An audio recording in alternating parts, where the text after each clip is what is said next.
Winter is coming, musim dingin datang lebih awal dan kita sudah berada di dalamnya saat ini. Kita semua terinformasikan bahwa di dalam tahun 2023 ke depan nanti akan ada winter, yaitu inflasi, resesi, stagflasi, dan bagaimana menghadapinya. Kalau itu untuk individu, banyak yang sudah mendapatkan solusinya. Kalau untuk bernegara, bagaimana? Faktanya, dalam masa winter, ada satu hal yang pasti dan ini terbukti dalam catatan sejarah ekonomi dunia bahwa di masa winter tersebut terjadilah the wildest money transferring atau pertukaran kekayaan yang luar biasa besarnya, berpindah tangan dari manusia satu ke lainnya, dari perusahaan satu ke perusahaan lainnya, dari negara satu ke negara lainnya. Inilah peluang yang akan kita ambil, bukan hanya untuk survive, tapi juga untuk berjaya. Apa yang harus Indonesia lakukan atau setidaknya ide apa untuk pemerintah saat ini agar pertumbuhan ekonomi cepat dan kemakmuran tercapai dengan growth lebih dari 7% setahun. Angka 7% adalah angka yang dijanjikan di masa kampanye, yang hingga saat ini angka tersebut belum tercapai. Karena dalam 8 tahun pertumbuhannya seharusnya adalah 56% minimum kalau tercapai, atau bahkan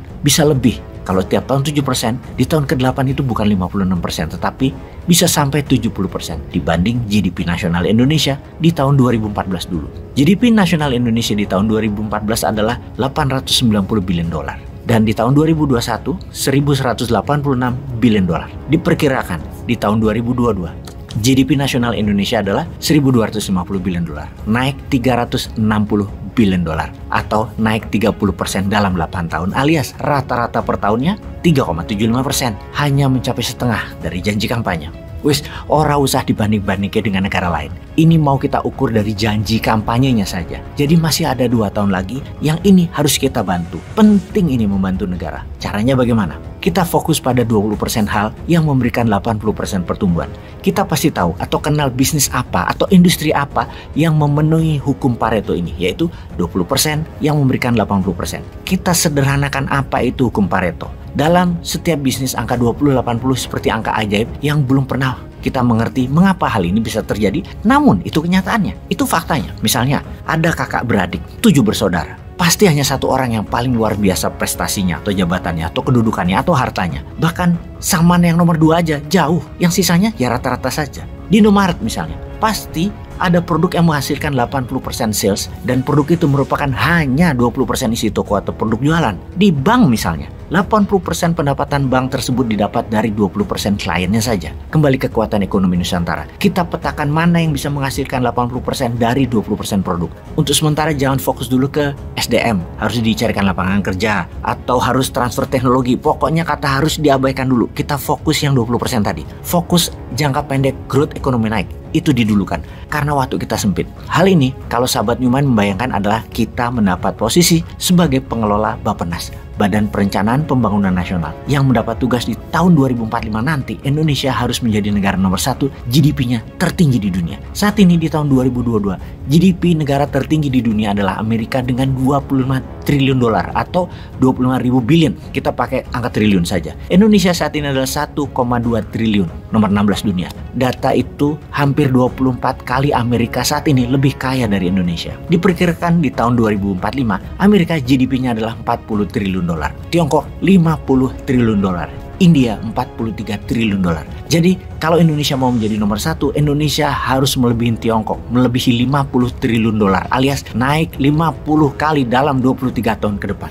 Jadi kita menengok kekuatan nasional Indonesia. Kita lihat kekuatan Indonesia saat ini adalah wilayah tropisnya, gunung berapinya, dan curah hujannya. Tuhan sudah memberikan karunia air dan lahan subur dari sononya untuk Indonesia. Maka perkebunan bisa menjadi target utama jangka pendek untuk menaikkan GDP nasional Indonesia dalam 2 tahun ke depan. Tanam tanaman jangka pendek seperti jagung, tebu, singkong, tujuannya satu, Indonesia raja etanol. Kawasan di wilayah Sulawesi, Papua adalah wilayah yang cocok untuk tanaman ini, khususnya tebu. Gerakan sekarang membangun, tahun depan sudah panen. Tahun 2024 sudah jadi raja gula Indonesia. 5 tahun, 2029 Indonesia menjadi raja etanol. Ini bisa menjadi energi alternatif terbarukan untuk mengganti BBM, seperti di negara Brazil. Kuncinya memanfaatkan kekuatan sumber daya alam yang tidak dimiliki bangsa lain. Lalu grup-grup besar kelapa sawit harus mengelola oleochemicalnya di Indonesia. Tidak boleh lagi dibawa ke luar negeri. Dengan jumlah kapasitas produksi sawit yang saat ini 37 juta metrik ton, katakanlah harganya saat ini adalah $700, bisa meningkat menjadi $1.200 setelah menjadi bisnis turunan yang kita kerjakan. Dengan jumlah yang sama, tadinya revenue minyak sawit nilainya 350 triliun per tahun, dalam 2 tahun akan naik menjadi 550 triliun karena bisnis hilirisasi oleochemical. Artinya naik 60% revenue dan growth pertumbuhan Indonesia langsung jadi 7% dan stabil dalam 2 tahun ke depan. Hanya menggerakkan sawit dan perkebunan, hanya memanfaatkan alam subur dengan debu vulkanik plus hujan tropis khatulistiwa yang hanya ada di Indonesia. Jujur, ini berkah tak terhingga dari Tuhan. Grup besar ya seperti Sinarmas, Bakri, Astra, Plantation harus bangun oleochemical plant atau pemerintah BUMN bangun dan mereka wajib jual ke BUMN oleochemical sebagai DMO, Domestic Market Obligation. Wajib mereka store ke pabrik oleochemical tersebut. Kita jadi pengendali etanol, kita jadi pengendali oleochemical, bukan sugar sar atau raja gula, raja sawit dan banyak lagi tanaman industri lainnya.